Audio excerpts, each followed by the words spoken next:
이 시간 우리를 구원하신 삼위 하나님을 기억하며 세상을 창조한 창조주 하나님과 우리를 구원하신 하나님을 기억하며 구원의 하나님을 높이며 하나님께 영광을 돌리며 세상에 줄 수 없는 참된 위로와 기쁨을 맛보는 귀한 예배 시간이 되기를 원합니다. 내 영혼아 여호와를 송축하라. 내 속에 있는 것들아 다 그의 거룩한 이름을 송축하라. 아멘.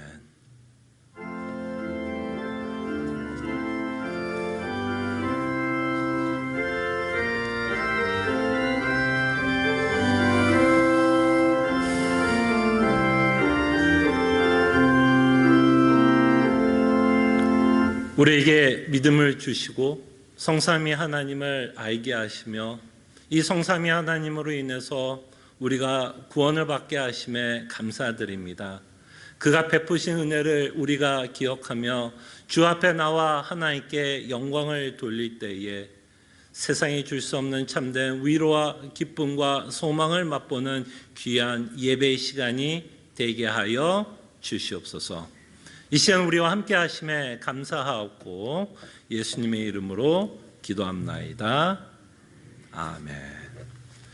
다 함께 찬송가 23장 찬송합니다.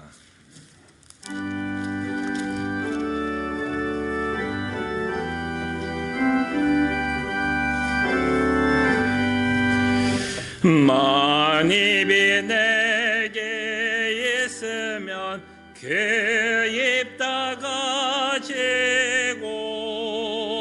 내 구주 주시는 종을 늘 찬송하겠네. 내 은혜로신 하나님 날 도와주시고 그 크신 영광 널리 펴 다 알게 하소서. 내 주의 귀한 이름이 날 외로워하시고 이 귀의 음악 같으니 참 희락되도다.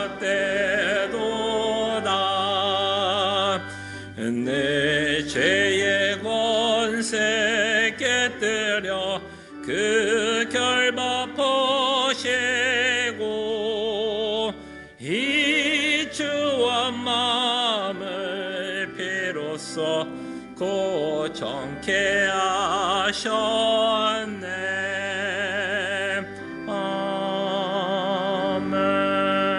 아멘.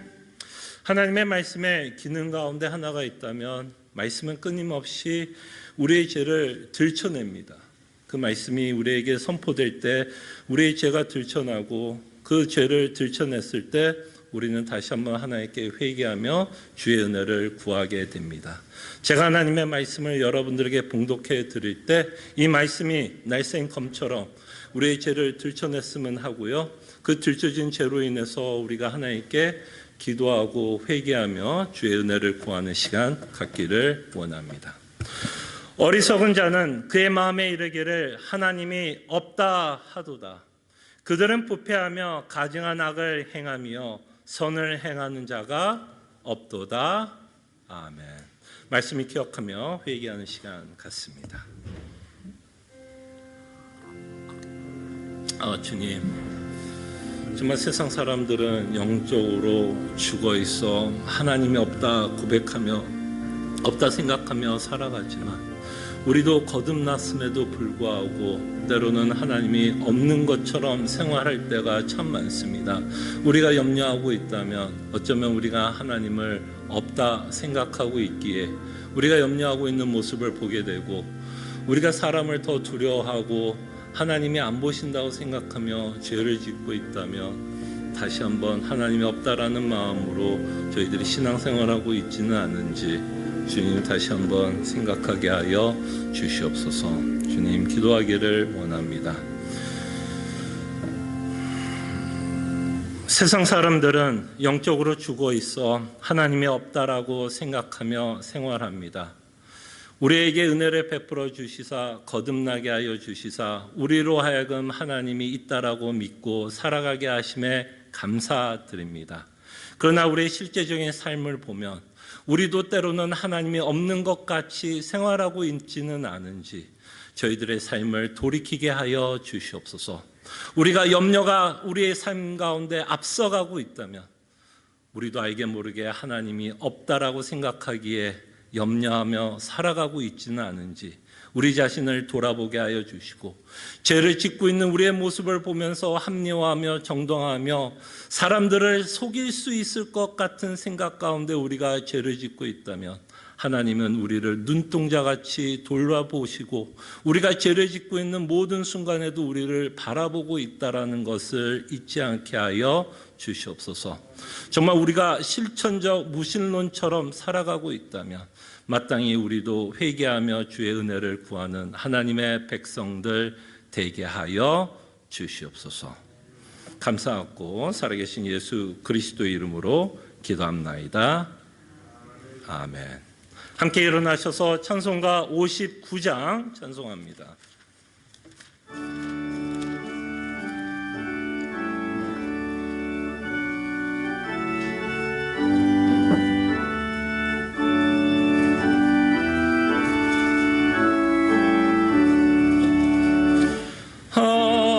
하나님 아버지 어두운 밤이 지나 먼 농이 터서 밝은 아침 되니 우리가 이 시간 주님 앞에 나와 주 찬양합니다.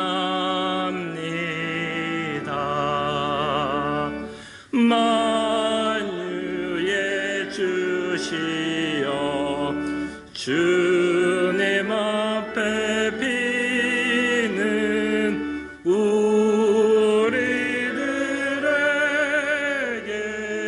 힘을 주시옵고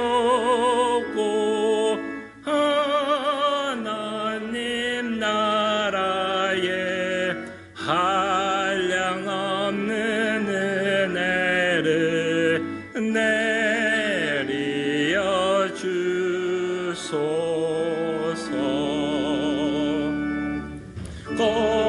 거룩한 아버지 삼위일체 주님 우원의 사랑 한량없이 크니 영광의 주 이름 영원토록 빛나서 온 땅에 찾도다.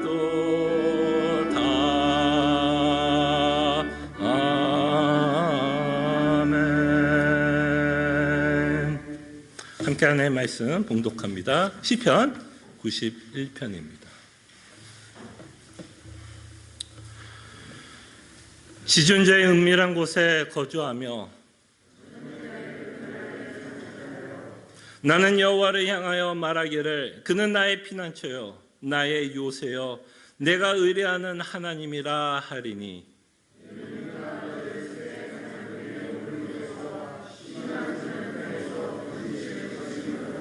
그가 너를 그의 것으로 덮으시리니 네가 그의 날개 아래 피하리로다. 그가 너를 위하여 그의 천사들을 명령하사 내 모든 길에서 너를 지키게 하심이라.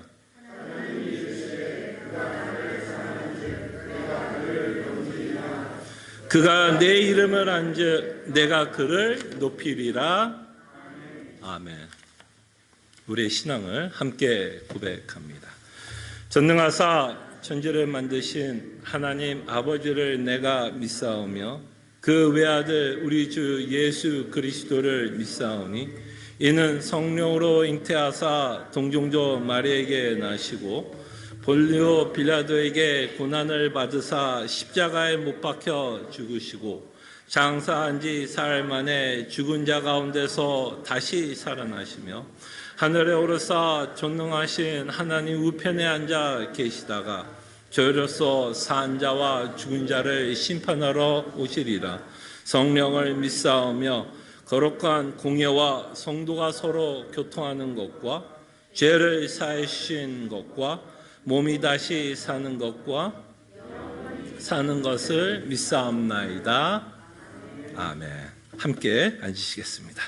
찬송가 200장 함께 부를 때요, 다시 한번 하나님께서 주신 성경에 대한 감사함으로 저희들이 함께 찬송했으면 합니다.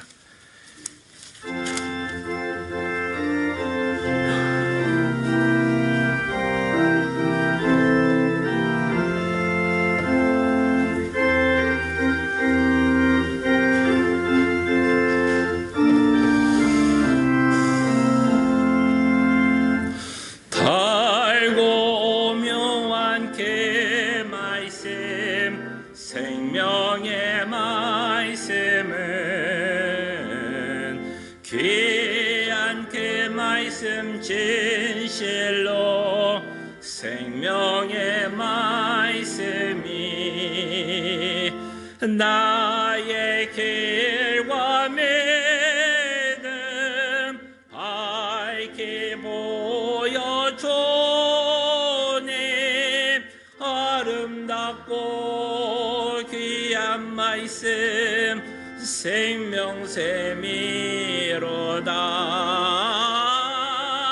아름답고 귀한 말씀 샘이로다.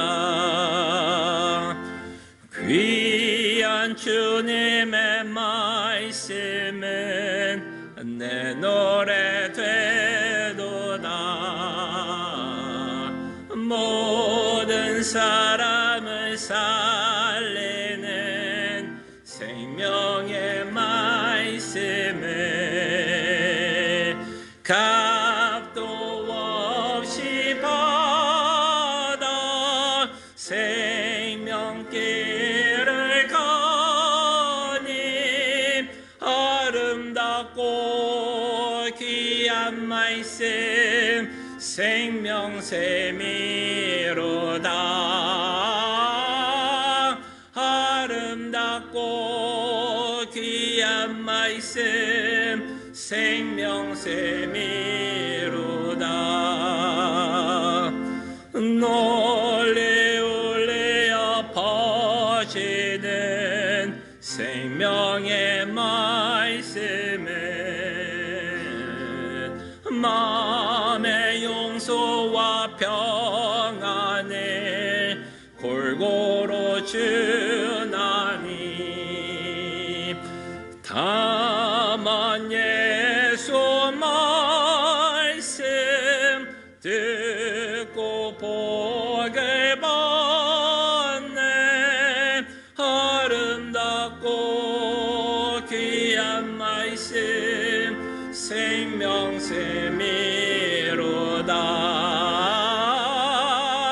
아름답고 귀한 말씀 생명샘이로다. 아멘.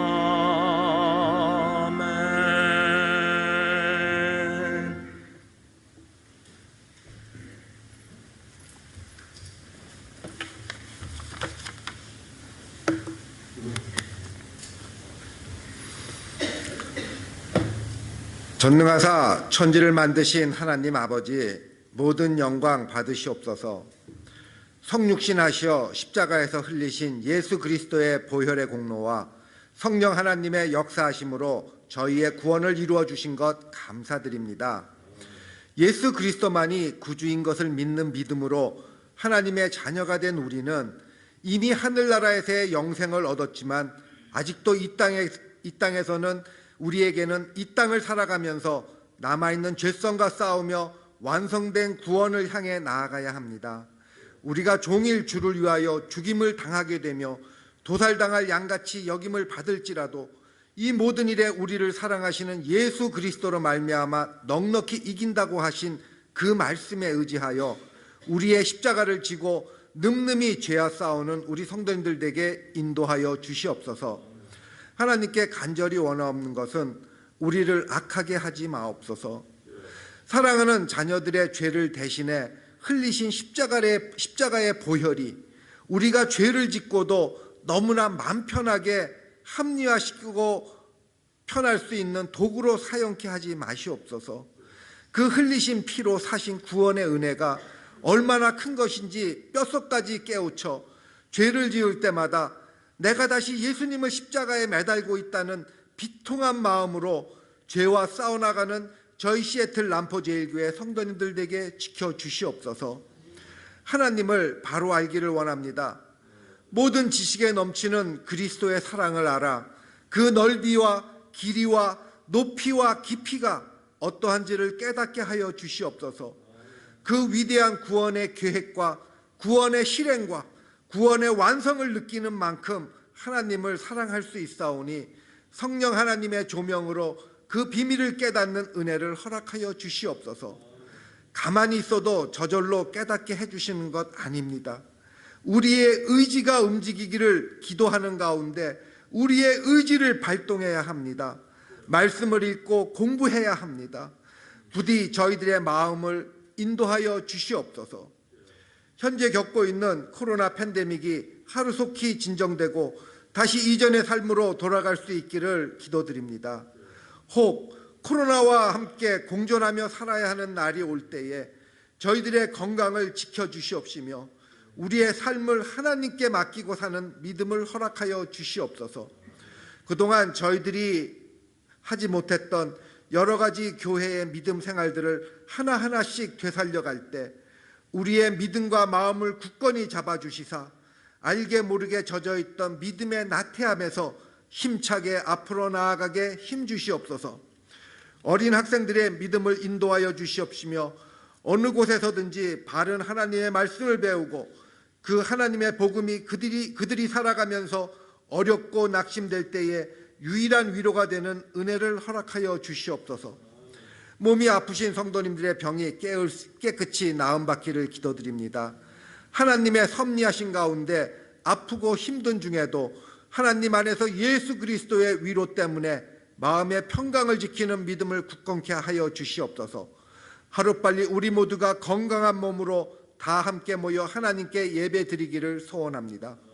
온 땅에 퍼져 있는 바른 복음을 전하고자 늘 기도하는 하나님의 교회들을 지켜주시옵시며 우리의 자매교회들과 뉴 라이프 미션에 속한 교회들 또 작은 교회 목사님에 속한 교회들이 이 땅에 맡겨진 하나님의 사명을 잘 감당하는 하나님 보시기에 아름다운 교회 되도록 인도하여 주시옵소서.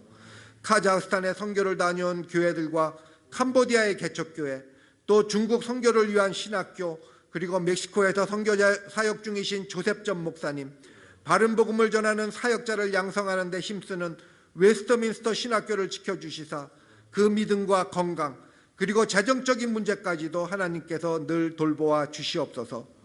오늘 말씀 전하시는 송 목사님을 영육간에 강건케 하여 주시옵시며 그의 입술을 통해 선포되는 하나님의 말씀이 우리의 죄를 드러나게 하며 회개함으로 그 크신 하나님의 은혜를 깨닫는 은혜의 시간 되게 인도하여 주시옵소서.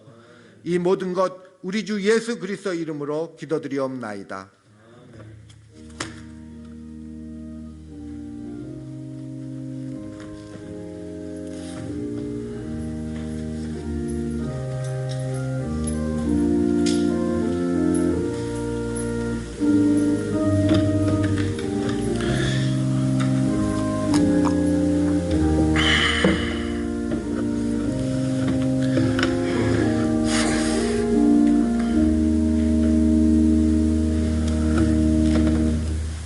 하나님의 말씀 사도행전입니다. 사도행전 9장 1절에서 5절 말씀입니다.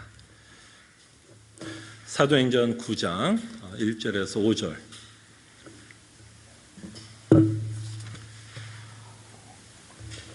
하나님의 말씀이 이러합니다. 사울이 주의 제자들에 대하여 여전히 위협과 살기가 등등하여 대제사장에게 가서 다메섹 여러 회당에 가져갈 공문을 청하니 이는 만일 그 도를 따르는 사람을 만나면 남녀를 막론하고 결박하여 예루살렘으로 잡아오려 함이라. 사울이 길을 가다가 다메섹에 가까이 이르더니 호련히 하늘로부터 빛이 그를 둘러 비추는지라. 땅에 엎드려져 들음에 소리가 있어 이르시되 사울아 사울아 네가 어찌하여 나를 박해하느냐 하시거늘 대답하되 주여 누구시나이까 이르시되 나는 네가 박해하는 예수라. 아멘. 저희는 사도행전 9장을 통해서 특별히 사도 바울의 인생을 좀 저희들이 살펴보고 있습니다. 사도 바울의 인생은 예수 그리스도의 복음 자체를 선포합니다. 교회를 핍박한 사실로 사울은 하나님께 마땅히 심판을 받기에 합당한 자입니다. 그럼에도 불구하고 하나님은 사울을 구원하셨습니다. 이렇게 사울을 구원하고 있는 하나님의 놀라운 긍휼과 자비를 통해서 우리가 받은 구원을 설명하게 됩니다. 은혜가 무엇인가를 우리에게 설명을 합니다. 그럴 때 사도 바울뿐만 아니라 우리도 사울과 같이 죄인이었습니다. 물론 극단적으로 우리가 교회를 핍박하지는 않았을지는 몰라도 우리도 하나님의 율법을 온전히 지키지 못하였고 한 가지 율법만 지키지 못하더라도 우리는 하나님께 다 심판을 받아야 되는 마땅한 자였습니다. 그렇기 때문에 우리는 사울의 인생을 통해서 우리는 믿음이 무엇인가라는 것을 배우게 됩니다. 바울이 하나님으로부터 풍성한 은혜를 받았다면 우리도 바울과 못지않는 풍성한 은혜를 받고 있습니다. 만약에 차이가 있다면 그 정도의 차이일 것입니다. 좀 이렇게 표현해도 될까요? 예수를 믿으면 마치 이런 거죠. 다 같이 $1,000,000가 디파짓 됐다라고 생각을 합시다. 다 같이 $1,000,000가 디파짓 됐는데 그 $1,000,000가 5살에게 다가오는 것과 20살 먹은 사람에게 또는 50살 먹은 사람에게는 굉장히 다르게 느껴질 것입니다. 분명히 같은 $1,000,000이지만 5살에게는 그것이 그렇게 크게 느껴지지는 않을 것입니다. 이것이 어쩌면 사도 바울과 여러분과 저의 차이가 아닐까 싶습니다. 같은 구원을 받았지만 사도 바울이 인식하고 있는 구원과 여러분과 제가 인식하는 구원의 인식에서는 좀 차이가 있을 것 같습니다. 그럴 때 우리는 이런 것에 대해서 좀 질투했으면 좋겠어요. 옆에 있는 사람들이 뭐를 더 갖고 안 갖고에 대해서 우리가 질투하고 시기하는 게 아니라 저희들이 사도 바울이 갖고 있는 그 하나님의 풍성함을 맛보며 살아가고 있는 그 삶을 우리는 질투했으면 좋겠어요. 나도 사도 바울과 같이 그 풍성한 은혜를 맛봤으면 좋겠다. 나도 사도 바울과 같이 어떤 상황과 궁핍한 가운데서도 자족하는 것을 배웠다라고 하는 그 고백을 나도 할 수 있도록 그런 기도 제목을 우리가 했으면 좋겠습니다. 정말 우리가 질투해야 된다면 저는 사도 바울이 복음에 대한 인식에 관한 부분은 우리가 질투했으면 좋겠고 그 질투하는 마음 때문에 우리가 더욱더 하나님의 말씀을 배우고자 하는 열망과 열정이 우리 마음속에 일어났으면 합니다. 자, 그럴 때 오늘 말씀을 통해서 우리가 한 3가지 내용을 저희들이 좀 생각해 보려고 합니다. 특별히 오늘 말씀은 거듭난 바울의 모습을 저희들이 살펴보려고 합니다. 거듭난 바울의 모습 저희들이 한번 살펴보고요. 그 다음에 또 하나 저희들이 좀 생각해 보고 싶은 건 거듭난 자의 고백, 거듭난 자의 고백 또는 거듭난 자의 고백과 삶에 관해서 저희들이 잠깐 생각해 보고요. 그 다음에 마지막으로 여러분들과 함께 생각해 보고 싶은 건 거듭난 자와 예수님의 관계를 저희들이 좀 생각해 보려고 합니다. 그럴 때 거듭난 자와 예수님의 관계를 저는 연합했다라는 단어를 통해서 여러분들과 함께 저희들이 본문을 통해서 생각해 보려고 합니다. 자, 오늘 사울이 다메섹에 가서 예수를 만나고 있는 이 사건은 성경에서 이 사울이 거듭나고 있는 장면을 우리에게 보여준다라고 생각하시면 좋을 것 같습니다. 살기가 등등했고 위협스럽고 그죠? 교회에게 큰 위험이 되었던 사울은 대제사장에게 허락을 받아 다메섹으로 가서 예수의 도를 믿고 있는 자들을 핍박하기 위해서 그 길을 가고 있을 때 참 재밌죠? 예수 그리스도를 예배하기 위해서 갔던 길이 아니라 교회를 핍박하는 그 길에 어마어마한 사건이 지금 벌어지고 있는 것을 보게 됩니다. 드디어 사울이 다메섹에 갈 때에 예수 그리스도를 만나게 되는 장면을 우리가 보게 되고, 이렇게 예수님을 만나며 거듭나고 있는 사울의 모습을 보게 됩니다. 자, 이럴 때 이 사울이 예수님을 만나는 광경을 이렇게 표현을 합니다. 빛이 비쳤다라고 표현해요. 빛. 그럼 우리는 좀 단순하게 그냥 대낮이었나? 정오여서 그냥 그 뜨거운 햇빛이 그냥 사울에게 비치고 있나라는 어떤 자연적인 현상을 그리고 있는 내용은 아닙니다.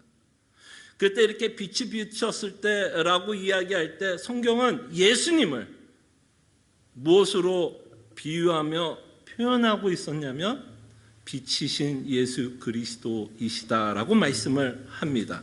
요한복음 1장 4절과 5절을 한번 볼까요? 자, 요한복음 1장 4절에 5절에 보면 특히 사도 요한은 예수님을 참 많은 비유로, 많은 단어로 예수님이 누구인가를 표현하고 있는 것을 보게 됩니다. 자, 4절. 그 안에 생명이 있었으니 이 생명은 사람들의 빛이라. 그래서 이 빛은 예수 그리스도를 뜻하고 있는 것을 저희들이 보게 됩니다.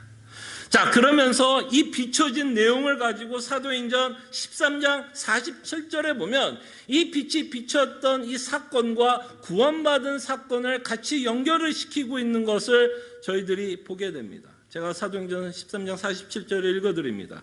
주께서 이같이 우리에게 명하시되 내가 너를 이방의 빛으로 삼아 너로 땅끝까지 구원하게 하리라 하셨느니라 하니, 그랬을 때 이방의 빛, 지금 사도가 거듭나고 사도가 되어서 이방에 뭐를 전해? 빛을 전한다고 말씀하는 거야. 빛으로 삼아 너로 땅끝까지 구원하게 하리라. 그래서 이 빛이 상징하는 것은 예수 그리스도요. 이 빛이 상징하는 것, 그리스도로 말미암아 받은 구원을 상징하고 있는 내용이 빛이십니다. 그리고 사도는 이 빛이신 예수 그리스도를 이방인들에게 전하게 되죠. 그래서 우리는 사도를 특별히 이렇게 표현을 하죠. 이방인의 사도다라고 말씀을 하게 되고, 저희들은 이제 사도행전을 통해서 특별히 사도 바울이 했던 선교, 그죠? 선교의 일을 저희들은 살펴보게 됩니다. 그래서 이렇게 빛이 비쳤던 이 사건은 바로 예수 그리스도를 말미암아 사도 바울이 거듭나고 있는 장면, 구원을 받고 있는 장면을 우리에게 말씀하고 있습니다.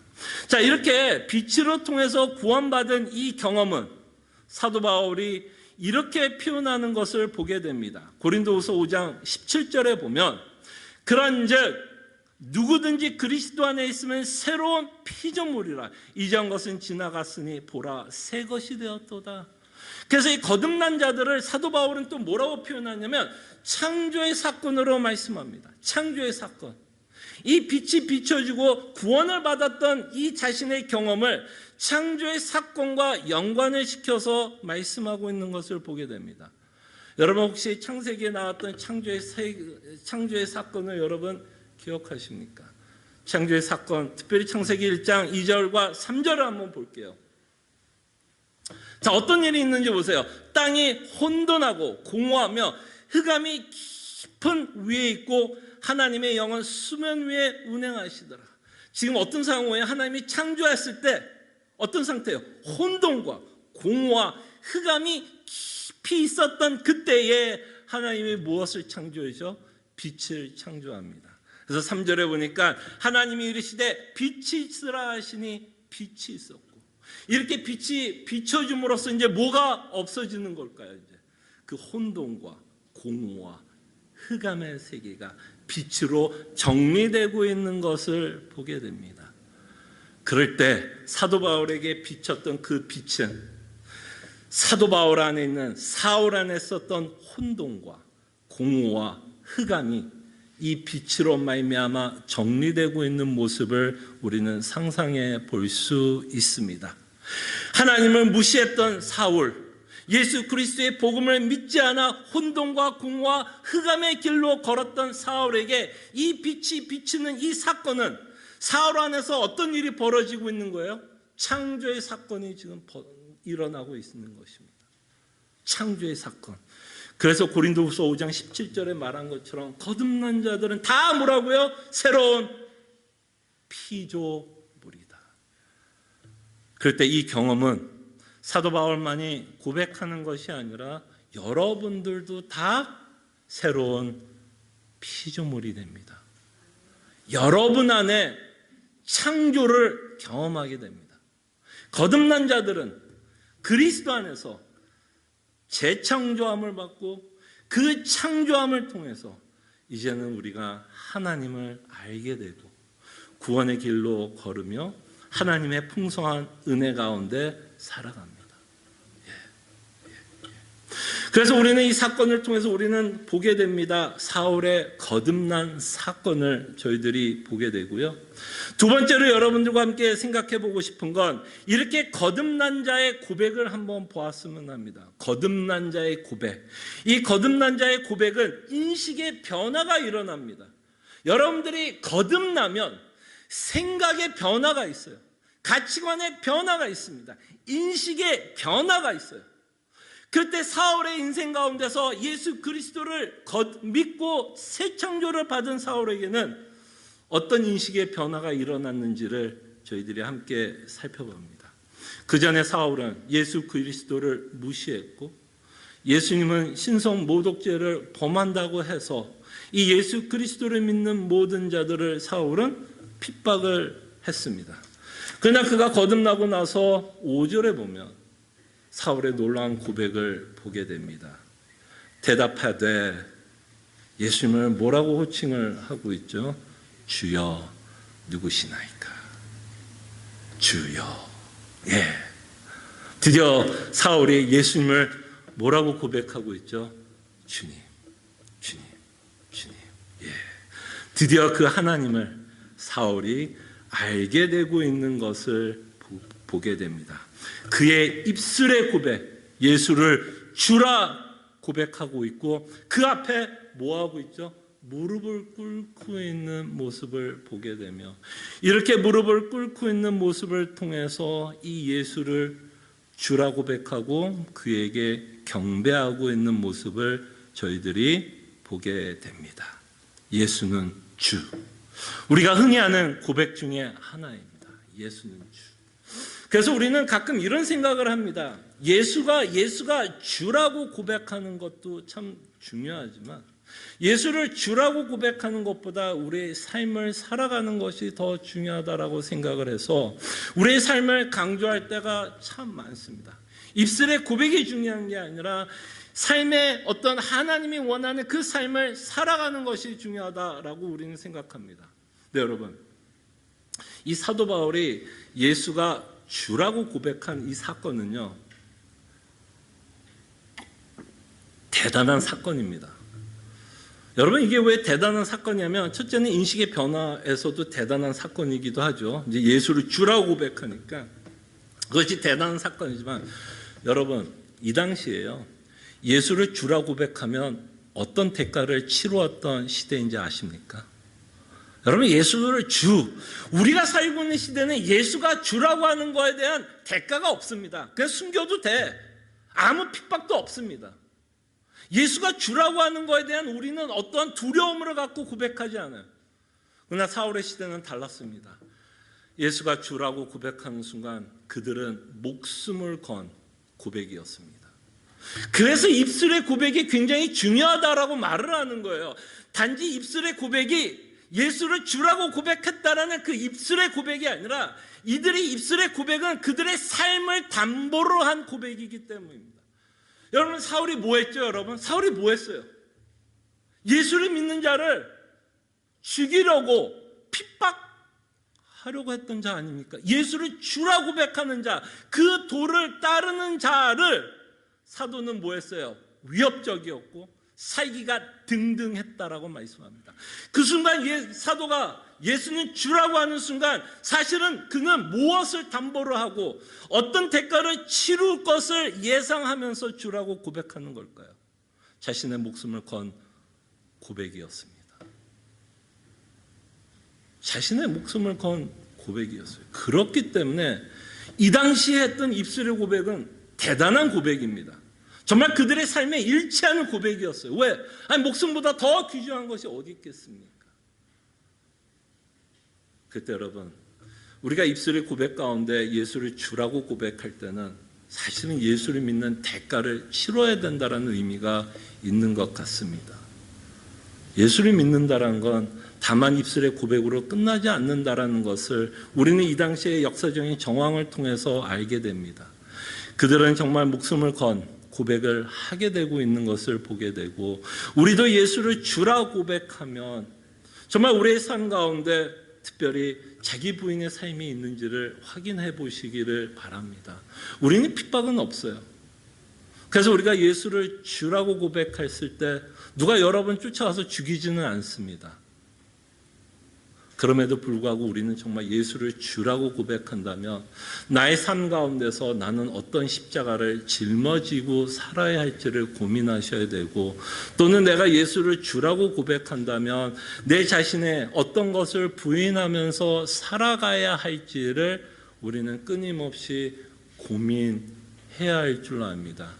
내 욕심과 싸워야 될 것이고, 내 계획과 싸워야 될 것이고, 내 생각과 싸워야 되는 그 삶을 우리는 예수를 주라고 고백할 때 살아내야 하는 삶이다라고 말씀을 드립니다.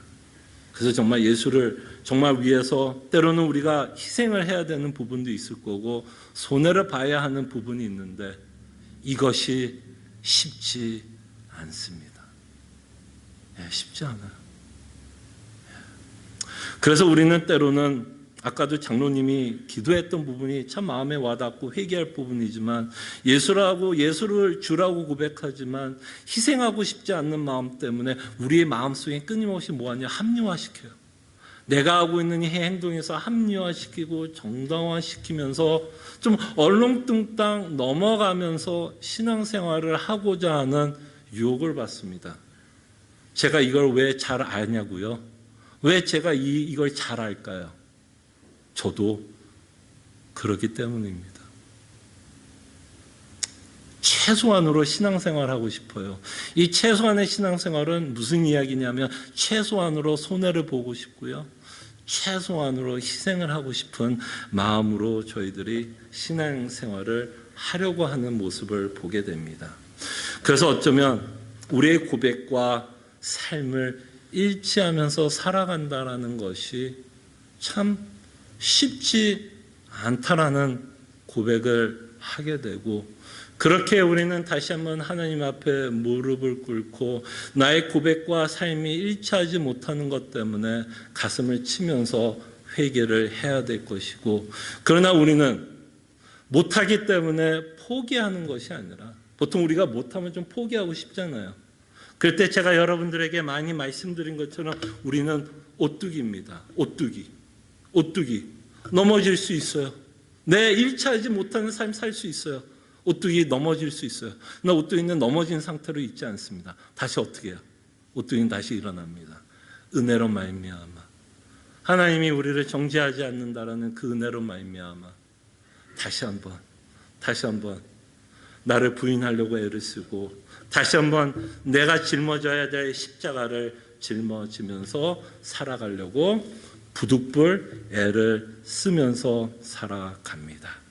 그럴 때 우리는 우리의 고백과 삶을 끊임없이 살펴보시면서 살아가는 성도님 되기를 원합니다.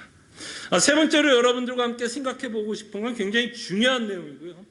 사도 바울이 쓰신 서신서를 이해하는데 어쩌면 가장 중요한 진리의 말씀이 담겨 있다라고 저는 생각을 합니다.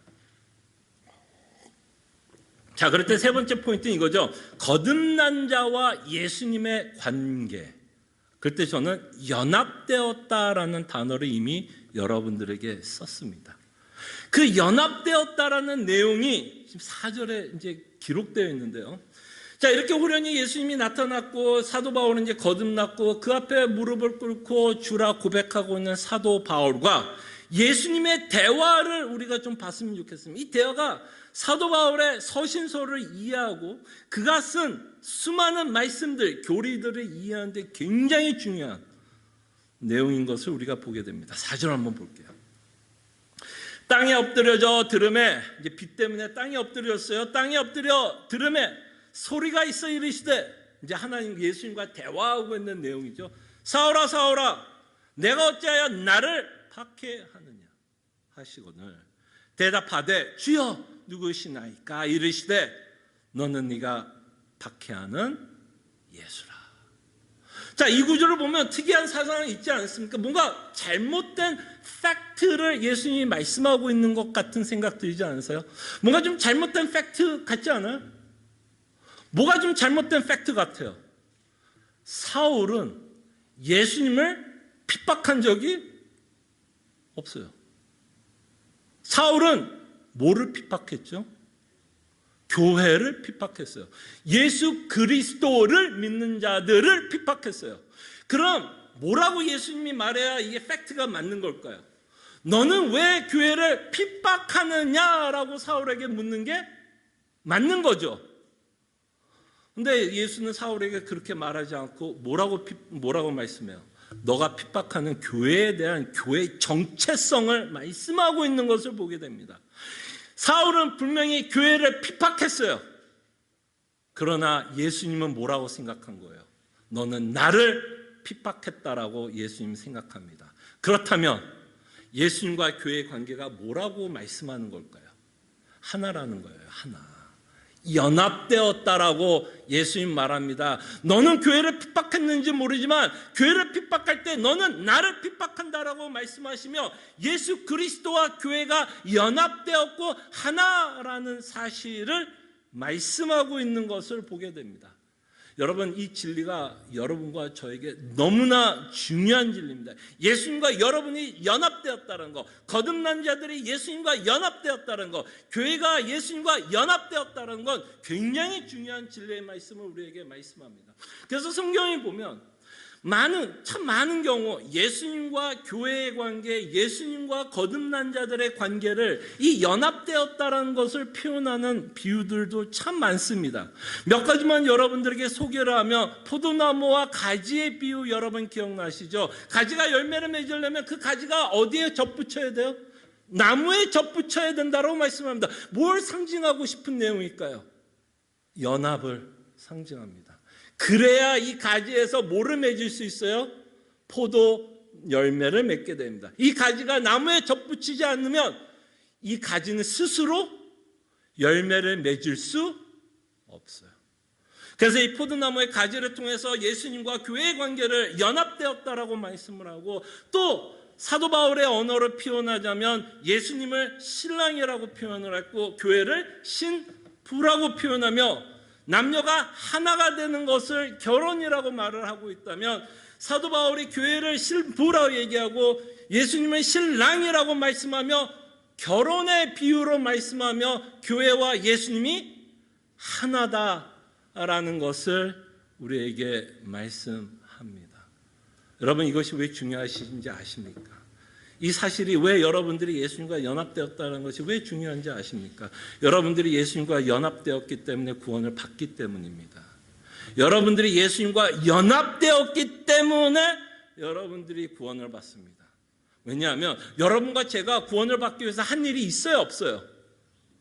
저는 한 일이 요만큼도 없어요. 그럼에도 불구하고 우리가 구원을 받는 유일한 이유가 있다면 우리가 그리스도와 모였기 때문에, 연합되었기 때문에. 마치 옛날 시대로 얘기하면 상속한다라는 의미로 생각해 보면 좋을 것 같아요. 내가 우리 아버지가 막 부자라면 내가 그 아들이라는 사실 때문에 내가 이걸 뭘 받는 거예요? 이 상속을 받고 돈을 받는 거 아니야? 내가 그 아들이 뭘 해서요? 뭘 했어요? 아니요. 그 돈, 그 재산은 그 아버지가 다 벌어놓은 거예요. 그러나 그 아들이 상속을 받고 돈을 받는 이유는 뭐야? 그 아들이기 때문에. 그 아들이기 때문에 상속을 받는 것과 비슷한 원리라고 생각해 보시면 좋을 것 같습니다. 자, 그럴 때 한 구절만 여러분들과 함께 좀 생각을 해봤으면 좋겠습니다. 예수님과 연합했다라는 것이 얼마나 중요한지, 사도 바울이 자신의 인생을 뭐라고 고백하고 있는지를 갈라디아서 2장 19절, 20절, 19절도 한번 보겠습니다. 여러분 혹시 성경책 한번 열어보시죠. 제가 20절만 기록했는데요. 2장 19절도 한번 살펴보겠습니다. 일단 20절만 제가 한번 읽어드리고 저희가 조금 후에 19절의 말씀을 살펴보겠습니다. 자, 이 구절에 보면 이 구절은 예수님과 연합으로만 이해할 수 있는 구절이에요. 이 구절은 예수님과 연합을 빼고서는 결탄코 이해할 수 없습니다. 그러니까 이 구절 안에는 그냥 예수님과 연합됐다는 게 그냥 녹아져 있다라고 생각을 하시면 돼요. 자, 제가 한번 20절 한 구절만 읽을게요. 자, 내가 그리스도와 함께 십자가에 못 박혔나니. 사도 바울이 언제 십자가에 못 박혀 죽었다고 성경에 기록되어 있는 거 보셨습니까? 만약에 보셨더라면 여러분 저에게 말씀해 주시기를 바랍니다. 근데 사도 바울이 뭐라고 고백해요? 내가 그리스도와 함께 십자가에 못 박혔다. 왜 이 고백을 하게 되죠? 왜 고백해요? 본인이 죽었어요? 안 죽었어요? 안 죽었어요. 그럼에도 불구하고 사도가 이렇게 고백하는 건 그리스도와 연합되었기 때문에, 하나이기 때문에. 아까 사도행전 9장에 나왔던 구절을 기억해서요. 예수님과 교회는 하나입니다. 그럴 때 예수님과 사도 바울도 하나예요. 그래서 그리스도께서 하신 그 모든 일이 사도 바울 안에서도 이루어진 사실로 사도 바울은 믿습니다. 비록 나는 죽지는 않았지만 예수님이 십자가에 죽으신 그 사건을 통해서 그는 이렇게 고백합니다. 내가 그리스도와 함께 십자가에 못 박혔나니. 예. 여러분과 함께 제가 좋아하는 찬송가 하나만 볼까요? 127장 한번 보겠습니다. 147장 한번 보세요. 자, 147장, 오늘 마지막 찬송가는 이거는 아니지만 좀 갈등을 했습니다. 마지막 찬송가를 뭐를 부를까를 고민하다 이 구절, 이 찬송가과 마지막에 이제 407장을 부르면서 우리가 이제 예배를 마칠 텐데요. 좀 고민을 하다가 407장을 우리가 마지막 찬송을 부르고 147장은 좀 설교를 통해서 좀 녹여내려고 합니다. 자, 여러분들 이 질문에 대해서 여러분들은 뭐라고 대답할 수 있는지를 한번 생각해 보시길 바랍니다. 제가 1절과 2절을 한번 읽어드릴게요. 147장. 거기 너 있었는가? 그때에 주님 그 십자가에 달릴 때 여러분 그 자리에 있었어요? 없었어요? 물론 육체적으로는 있지는 않았지만 영적으로는 뭐 했다라고 우리는 대답할 수 있었다라고 대답할 수 있게 됩니다. 바로 그것이 갈라디아에서 사도 바울이 고백하는 내용 아닙니까? 예수 그리스도께서 십자가에 죽을 때 나도 거기 있었다. 예수 그리스도께서 2000년 전에 십자가에 죽을 때 여러분과 저도 그 자리에 영적으로, 육체적으로 생각한 말이 안 되죠. 영적으로 함께 있어. 이 질문에 우리도 네라고 대답할 수 있는 것이겠죠. 2절도 함께 읽겠습니다. 거기 너 있었는가? 그때의 주님 그 나무에 달릴 때 여러분들도 있었습니다. 여러분들이 있었어요. 그 십자가에 여러분들도 함께 장사되었습니다. 연합했기 때문입니다. 자, 그럴 때 여러분 이 십자가에 장사되었다라는 의미가 얼마나 놀라운 은혜가 되는지를 저희들이 19절을 통해서 한번 보겠습니다. 19절을 한번 보세요. 자, 19절은 뭐에 대한 이야기냐면 내가 십자가에서 못 박힌 그 사실에 관한 은혜, 내가 예수 그리스도와 함께 못 박혔기 때문에 내가 실질적으로 받고 있는 복음의 은혜를 사도 바울이 19절에 이렇게 설명을 합니다. 내가 율법으로 말미암아 율법에 대하여 죽었나니. 그러니까 예수 그리스도와 십자가에 죽은 여러분들과 사도 바울 스스로에게 사도는 뭐라고 얘기해? 율법에 대하여 뭐 했다고요? 죽었다라고 말씀합니다. 자, 이럴 때 율법으로 죽었다는 의미가 뭘까요? 물론 이것은 비유적인 표현이고 영적인 내용을 표현합니다. 율법으로 죽었다, 율법에 대해 죽었다라고 했을 때 여기서 말하는 이 십자가의 은혜가 무엇인가를 설명합니다. 예수 그리스도께서 십자가에 죽었을 때 우리로 하여금 율법에 대하여 죽게 하기 위해서 예수님이 십자가에 죽으셨는데요. 율법의 기능은 여러 가지가 있습니다. 근데 율법의 기능 가운데 가장 무서운 기능 중에 하나가 있다면, 제가 여러분들에게 좀 전에 회개 기도할 때 율법의 기능은 뭐라 그랬죠? 우리의 죄를 들춰낸다라고 말씀하고 있고, 그 죄가 들춰나는 순간 우리는 하나님께 뭘 받아야 돼요? 심판을 받게 됩니다. 그래서 율법이 하는 가장 큰 기능 중에 하나는 인간을 정죄하게 됩니다. 정죄하게 되고, 정죄하면 죄인이 되는 거죠. 죄를 지었기 때문에 정죄함을 받는다면 죄인이 되는 거고, 죄인이 된다면 하나님으로부터 마땅히 우리는 심판을 받아야 된다는 것입니다.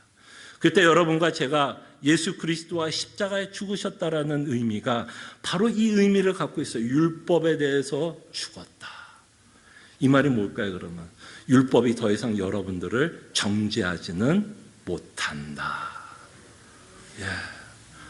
그러니까 다시 말씀드리면 예수 그리스도께서 여러분과 제가 받을 모든 율법의 저주와 심판을 받았고, 그와 함께 여러분들이 예수님과 연합했기 때문에 예수님이 받은 그 심판도 여러분들도 뭐 했다라는 거예요? 받았다라는 얘기예요. 이미 예수님 덕분에. 그렇기 때문에 우리는 사도 바울이 뭐라 그러죠? 로마서 8장 1절에 보면 누구 안에 있는 자에게? 그리스도 안에 있는 자에게. 다시 한번 뭐를 강조해요? 예수님과 나의 연합. 그 십자가에서 죽었을 때 나도 함께 죽었기 때문에 그 율법이 나를 정죄하지 못한다라고 사도는 말씀합니다. 다시 한번 갈라디아서 2장 20장 갑니다. 20절 갑니다.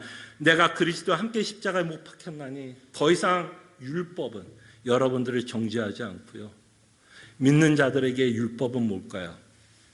제가 십계명을 통해서 여러분들에게 말씀드린 것처럼 자녀에게 주는 가훈이 됩니다. 이제 율법의 정죄의 수단이 아닌 믿는 자들에게는 성도로서 자녀로서 이제는 어떤 삶을 살아가야 되는 지표가 되고 있다는 것을 저희가 봅니다. 자, 여러분들이 십자가에 못 박혀 죽었다면 여러분들은 예수님과 어떻게 됐을까요? 또한 살아나셨습니다.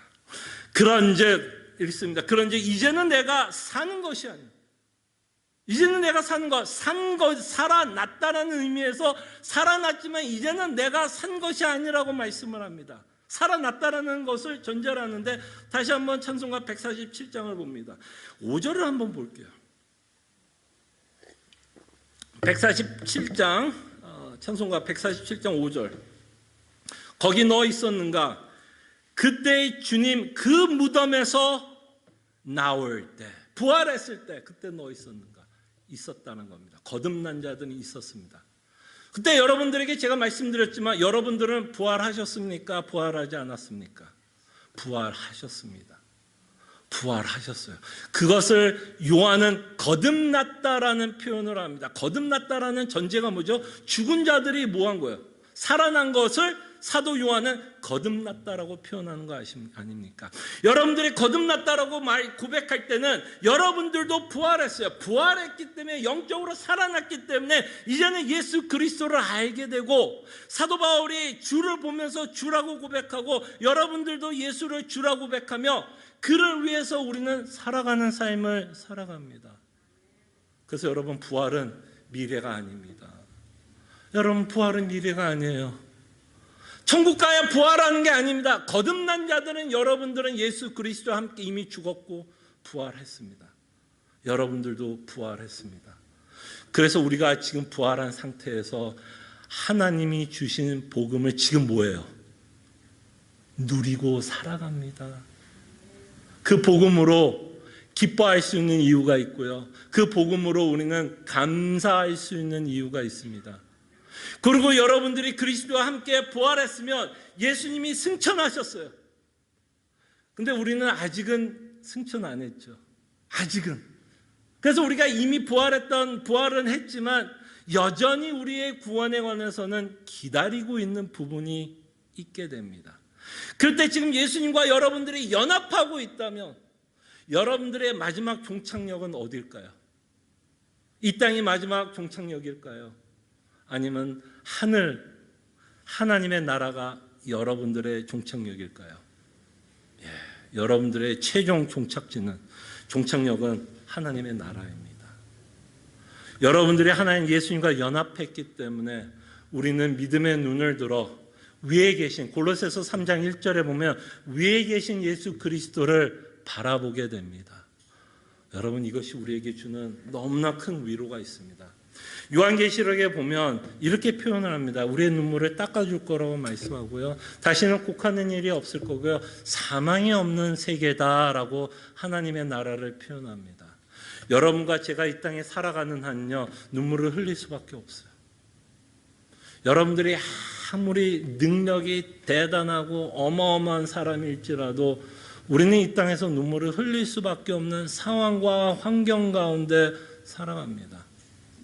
그 중에 하나가 우리가 사랑하는 사람을 먼저 보내야 될 때도 있습니다. 눈물을 흘릴 수밖에 없어요. 내가 그토록 이민 생활하면서 가꿔놨던 모든 것들이 팬데믹을 통해서 무너지고 있는 삶의 모습도 보게 됩니다. 그리고 내 사랑하는 자녀들에게도 내가 원치 않은 일도 벌어지게 되고 내가 계획하지 않았던 수많은 난제들이 우리 앞에 있게 됩니다. 이것은 믿는 사람들에게도 없어지지는 않는 것 같아요. 그래서 우리는 분명히 거듭났고 예수 그리스도와 십자가에서 죽었고 부활했지만 여전히 우리는 이 땅에 살아가는 아픔을 갖고 살아갑니다. 아픔을 갖고 살아가요. 그러니까 가슴 한편은 언제나 아파요. 내 건강을 생각하면 아파요. 뭔가 나아지지 않을 것 같아서 마음이 아파요. 또 내가 갖고 있는 문제들을 보면 답이 없어서 마음이 아파요. 그건 믿음이 없어서의 문제가 아닙니다. 그건 믿음과 좀 다를 것 같아요. 답이 없으니까 아픈 건 너무 당연하지 않을까 싶어요. 그러나 우리가 믿고 있는 복음 또한 우리가 예수님과 연합되었다는 거에 우리는 너무나 큰 위로를 받습니다. 우리가 연합되었기 때문에 예수님의 하나님의 나라가 있다면 우리도 그 하나님의 나라에 들어갈 것을 성경은 말씀합니다. 마치 이런 거죠. 제가 어렸을 때 엄마 아빠가 이사 가면 저는 어떻게 될까요? 엄마 아빠가 이사 가면 그냥 거기에 대꾸도 없어요. 엄마 아빠 왜 우리 저기로 이사 가? 이런 거 없어. 그냥 엄마 아빠 가면 나도 가는 거야. 그냥 가는 거야. 그런 것과 마찬가지로 정말 여러분들이 예수님과 연합되어 있기 때문에 저기는 가는 거예요. 저기는 가는 거예요. 그곳에서는 여러분들이 더 이상 눈물 흘릴 일이 없다고 말을 합니다. 눈물 흘릴 일이 없대요. 고생 끝, 고난 끝. 이 말은 뭐예요? 또 사망이 없다라고 말씀합니다. 이 말은 뭘까요? 사망이 어떻게 들어왔어요? 결국 죄 때문에 들어온 거 아니에요. 그러면 하나님의 나라는 뭐가 없다라는 거죠? 죄가 없다라는 얘기입니다. 정말 최고의 만족하면서 우리는 살 거라고 성경은 말씀합니다. 그래서 우리는 정말 이런 어마어마한 특혜를 받고 살아갑니다. 그래서 우리는 예수님과 연합되었다는 걸 너무 감사하게 생각하고 사도 바울은 끊임없이 우리가 그리스도 안에 사랑 안에 또한 믿음 안에 우리는 이제는 갈라디아에서 믿음 안에서 산다. 나는 비록 죄인이지만 믿음 안에서 산다라면 우리는 어떻게 살아요? 정죄함을 받지 않는다라는 그 마음으로 하나님 앞에 어떻게 나갈 수 있어요? 담대하게. 글쎄 여러분과 저는 어떤 자인지 알아요? 여러분 은혜도 모르고 막 하는 사람들 저런 배은망덕한 사람이라 그러죠. 저는 얼굴도 참 두껍다라고 표현하죠. 우리가 딱 그런 사람이에요 지금. 얼굴낯이 두꺼운 사람입니다. 배은망덕한 사람이에요. 그럼에도 불구하고 예수와 그리스도와 연합했기 때문에 우리는 하나님께 담대히 나갑니다. 그리고 우리가 자녀라는 사실 때문에도 하나님께 당당히 나가게 됩니다. 이제 내가 육체 가운데 사는 것은 나를 사랑하사 하나님이 여러분들을 사랑하십니다. 천지를 지으신 하나님이 여러분들을 사랑하십니다. 천지를 지으신 하나님이 여러분들의 아픔을 알아요. 누군가는 여러분들의 아픔을 알아주기를 바라죠.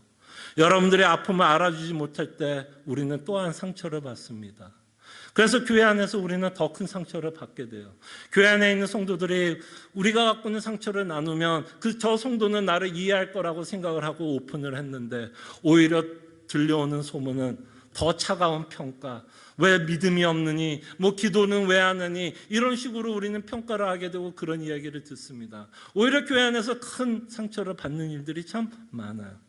네, 여러분, 정말 천지를 지으신 하나님이 여러분 편이라는 이 사실 하나만으로도 정말 좀 가슴을 폈으면 좋겠어요.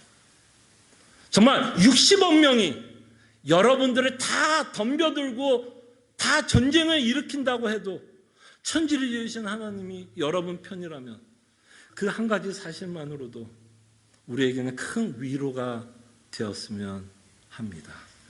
여러분과 나를 사랑하사 나를 위하여 자기 자신을 버리신 하나님의 아들을 믿는 믿음 안에서.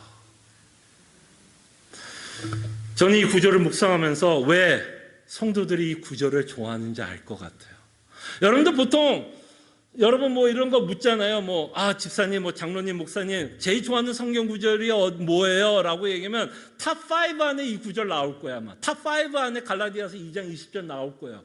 이 구절이 왜 좋은지 알아요? 이것이 여러분들의 이야기이기 때문이에요. 여러분들이 예수님과 연합되었기 때문에 이 구절이 좋은 거예요. 내 이야기가 아니라 예수 그리스도의 이야기고 그리스도의 이야기가 내 얘기가 되기 때문에 우리는 이 갈라디아서 2장 20절을 참 좋아하고 우리가 좋아하는 구절을 나눌 때 갈라디아서 2장 20절을 말씀합니다. 그래서 저는 오늘 설교를 이렇게 끝냈으면 합니다. 정말 오직 그리스도입니다. 그리스도 외에는 우리가 정말 할 이야기도 없습니다. 그럴 때 우리가 정말 예수와 연합되었다는 것을 잊지 마시고 우리가 그리스도와 연합되었기 때문에 여러분들은 예수 그리스도를 말미암아 얻을 수 있는 너무나 큰 풍성한 은혜를 받고 살아가고 있다는 것을 잊지 마시고 세상에 속지 마시고 사람들 이야기에 속지 마시고 하늘의 신령한 복을 이미 우리는 받고 살아가고 있다는 사실을 믿으시기를 바랍니다. 기도하죠.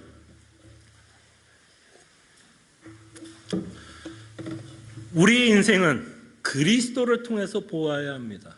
내 인생을 내 자신의 눈으로 기준으로 판단으로 보는 게 아니라 우리는 끊임없이 믿음으로 예수 그리스도를 바라봐야 합니다. 끊임없이 그리스도를 바라볼 수 있도록 기도하시고 그 그리스도와 연합되었고 하나 되었기에 우리가 누리는 그 구원의 기쁨을 매일매일 맛보면서 살아갈 수 있도록 저희들이 함께 기도했으면 합니다. 기도하죠.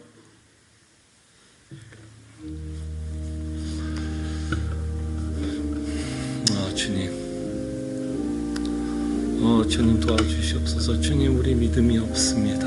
그러나 정말 전능하신 하나님의 놀라운 은혜를 믿고 살아갈 수 있도록 주님 은혜를 베풀어 주시옵소서. 지금 정말 우리가 예수 그리스도와 떠나면, 예수님과 연합되지 않으면 정말 우리는 아무것도 남지 않다는 것을 기억하게 하여 주시옵소서.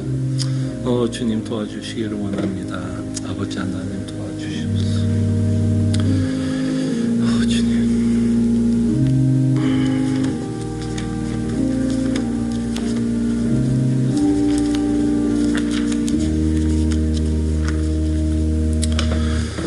참으로 고마우신 하나님, 우리에게 믿음을 주시고 우리 인생을 우리가 갖고 있는 육체의 눈으로 판단하는 것이 아니라 믿음의 눈으로 우리 자신을 바라보게 하심에 감사합니다. 정말 우리가 예수 그리스도와 연합한 자여 하나라는 사실을 잊지 않게 해주시고 예수 그리스도를 말미암아 우리에게 이루신 그 구원이 남의 것이 아니라 내 것이라는 것을 믿게 하여 주시고 참으로 우리의 믿음의 눈을 들어 승천하시며 우편에 앉아 계신 예수 그리스도를 바라보게 하여 주시고 그곳이 바로 내가 영원히 살 하나님의 나라라는 것을 기억하게 하여 주실 때에 그곳에서는 눈물을 흘릴 일이 없고 곡하는 일도 없을 거고 사망이 없다라고 약속하신 그 약속의 말씀을 믿고 이 땅에 믿음의 싸움을 행할 수 있는 사랑하는 성도님 되게 하여 주시옵소서. 감사하고 살아계신 예수 그리스도의 이름으로 기도합나이다. 아멘. 함께 일어나셔서 찬송가 407장 저희들이 찬송할 때 특별히 1절 저희들이 가사를 좀 묵상하면서 찬송하기를 원하는데요.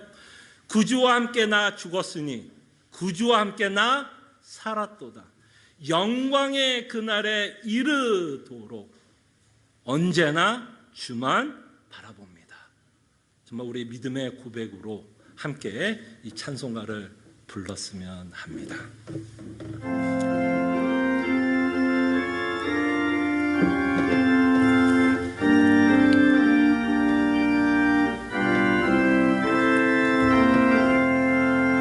구주와 함께 나 죽었으니 구주와 함께 나 살았도다. 영광의 그날에 이르도록 언제나 주만 바라봅니다. 언제나 주는 날 사랑하사 언제나 새 생명 주시나니 영광의 그날에 이르도록 언제나 주만 바라봅니다. 마음속에 시험을 받을 때와 무거운 근심이 있을 때에 주께서 그때도 같이 하사 언제나 나를 도와주시네. 언제나 주는 날 사랑하사 언제나 새 생명 주시나니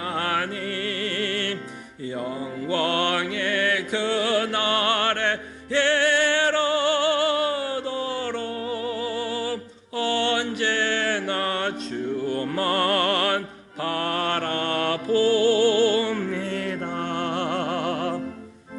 아픈 눈물을 흘릴 때와 쓰라린 마음으로 단식할 때 주께서 그때도 같이 하사 언제나 나를 생각하시네. 언제나 주는 날 사랑하사 언제나 새 생명 주시나니 영광의 기약에 이르도록 언제나 주만 바라봅니다. 내 몸의 약함을 아시는 주 못 고칠 질병이 아주 없네. 괴로운 날이나 기쁠 때나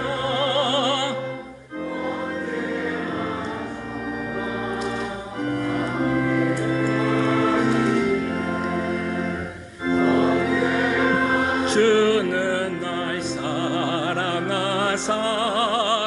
언제나 새 생명 주시나니 영광의 기약에 이르도록 언제나 주만 바라봅니다.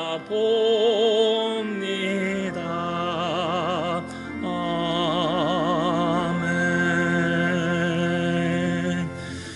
기도합니다. 참으로 고마우신 하나님, 우리가 영광의 기약을 바라보면서 믿음의 싸움을 하지만 여전히 우리가 이 땅에 육체의 몸을 갖고 있기에 또한 필요한 많은 것들이 있습니다. 그 필요한 모든 것도 하나님 아버지의 손길 안에서 섭리 가운데 우리에게 공급해 주시니 감사드립니다.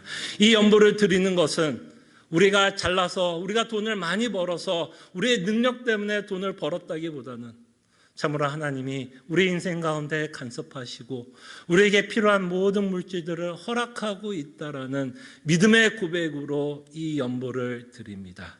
이 연보 위에 주님께서 함께 하시고 특별히 이 교회에 지혜를 주시사 이 연보가 필요한 곳에 사용이 되게 하여 주시고 구제로 필요하다면 구제로 사용하게 하게 하여 주시고 선교로 사용되어야 된다면 선교로 사용되게 하여 주시사 복음의 나라와 그 하나님의 나라의 확장에 사용될 수 있도록 주님 은혜를 베풀어 주시옵소서.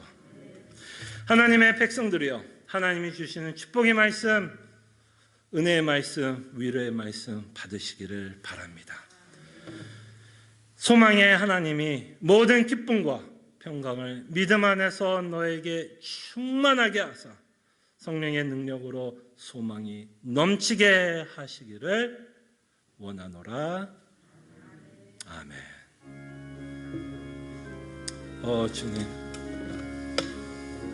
주님 정말 하나님이 우리와 함께하고 모든 것이 정말 하나님이 공급하고 있다라는 그 고백으로 우리가 연보를 드릴 수 있도록 주님 은혜 베풀어 주시고 참으로 하나님께만 위로가 될 수 있도록 주님 은혜를 베풀어 주시옵소서. 주님 아버지께서 함께 하실 것을 믿습니다. 우리 또 앞에 있는 성도들과 반갑게 인사했으면 합니다. 또 오늘 여러분 너무나 귀한 또 성도님들이 또 오래간만에 저희 교회를 방문하여 또 예배하게 되었습니다. 특별히 여기 박경자 권사님 또 오래간만에 몸이 불편하신데도 이렇게 함께 나와 또 예배하게 되었고요. 또 저기 뒤에 또 장 권사님도 참 오래간만에 몸이 불편하지만 또 이렇게 나오셔서 함께 예배하게 되었습니다. 특별히 저희 교회 또 연로하신 분들, 나이 드신 분들, 또 몸이 좀 건강하지 못해서 우리와 함께하지 못하는, 대면으로 함께하지 못하는 성도님들 여러분들 기억해 주시고 기도해 주셨으면 너무 감사하겠고요. 또 오늘 또 귀한 손님이 또 저희 교회에 또 방문해 주셨습니다. 김진선 맞죠? 제가 갑자기 김진선 자매 딸. 자, 썸머 제이 잠깐만 앞으로. 네, 코로나 때문에 또 여러 가지 관계로 좀 나오지 못했는데요. 따님 오늘 아주 귀한 아기가 저희 교회에 방문했습니다. 네, 잠깐 여기 서 주시고요. 자, 이름은 한재희. 한국 이름은 한재희고요. 영어 이름은 서머. 예, 시애틀의 가장 좋은 계절이 언제죠? 서머. 예, 서머를 기억해 주시면 좋겠고요. 한재희, 한서머 여러분 기억해 주시고 저도 오늘 실물은 처음으로 보네요. 기억해 주시고 이 아이가 건강하게 자랄 수 있고 더 중요한 거는 건강하게 자라면서 예수 그리스도를 믿을 수 있는 놀라운 은혜가 임할 수 있도록 여러분들이 기억해 주시고 기도해 주시면 감사하겠습니다. 제가 잠깐 기도하겠습니다. 참으로 고마우신 하나님 감사합니다. 우리가 이 땅에 살아가면서 이렇게 귀한 결혼 제도를 허락하시고 남녀가 만나 가정을 이루고 또 그 가정 안에 또 귀한 자녀를 주신 이 은혜 하나님 감사드립니다. 특별히 김진선 자매 이 가정 주님께서 기억해 주시고 그 가정에 주님 은혜를 더해 주시고 믿음의 믿음을 더해 주시사 예수 그리스도께서 주시는 참된 위로와 기쁨을 맛볼 수 있는 귀한 가정이 되게 하여 주시고 하나님께서 이렇게 귀한 또 딸을 허락하여 주시사 우리 교회가 이 제희 또는 서머를 기억하며 기도하기를 원합니다. 참 건강하게 잘 자랄 수 있도록 하나님께서 섭리해 주시고 인도해 주시고 더 바라기는 이 제희가 커서 예수 그리스도를 믿는 놀라운 은혜 가운데 살아갈 수 있도록 주님 은혜를 베풀어 주시옵소서. 감사하고 살아계신 예수 그리스도의 이름으로 기도합나이다. 아멘. 자, 우리 환영의 박수 한번 쳐주시고요. 계속해서 여러분 기억해 주시고 기도해 주시면 감사하겠습니다. 자, 몇 가지 여러분들에게 교회 소식을 알려드립니다. 수요 성경 공부 하이데베르 요리문답 특별히 4계명 저희들이 살펴보고 있고요. 아마 여러분들이 오늘 핸드아웃을 받지 않은 이유는 지난주에 저희가 이 4계명을 마치지 않았기 때문에 특별히 여러분들에게 핸드아웃을 나눠주지 않았고요. 지난주에 나눠줬던 핸드아웃을 계속해서 참고하시면 될 것 같습니다. 계속해서 토요 새벽 기도에 있음을 여러분들에게 말씀드리고요. 오늘 운영위원회가 있습니다. 조금 급하게 여러분들에게 좀 제가 카톡을 좀 보냈는데요. 일단 예배 후 잠깐만 저희가 다음 주에 있을 공동위회 결산을 위한 공동위회를 하기 위해서 저희가 좀 절차를 좀 밟아야 되는 부분이 있기 때문에 운영위원회들은 잠깐만 좀 남아주시면 저희가 빨리 그 안건을 처리해서 다음 주에 5번 광고입니다. 다음 주에 저희들이 결산을 위한 공동위회를 할 수 있도록 저희들이 운영위회를 갖고요.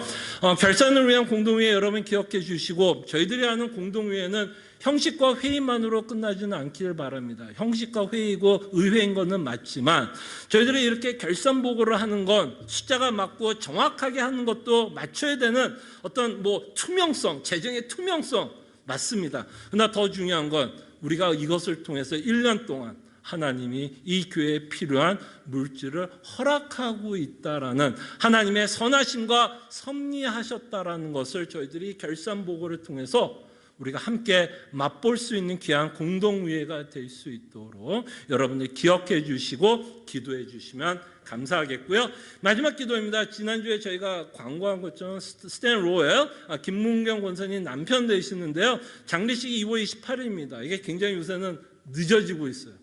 코로나하고 여러 가지로 좀 영향이 있는 것 같은데 내일이 아니라 그 다음 주 월요일 2월 28일 오전 11시 장소는 에버그린 와샬리? 어떻게 발음? 와샬리 맞아요? 발음하기 힘든데 와샬리라는 곳이고 주소 적어놨으니까요. 혹시 여러분들 가운데 좀 시간이 되시고 함께 그 슬픔에 동참하고 함께 위로하시기를 원하시는 분들은 11시에 오시면 될 것 같습니다. 감사합니다.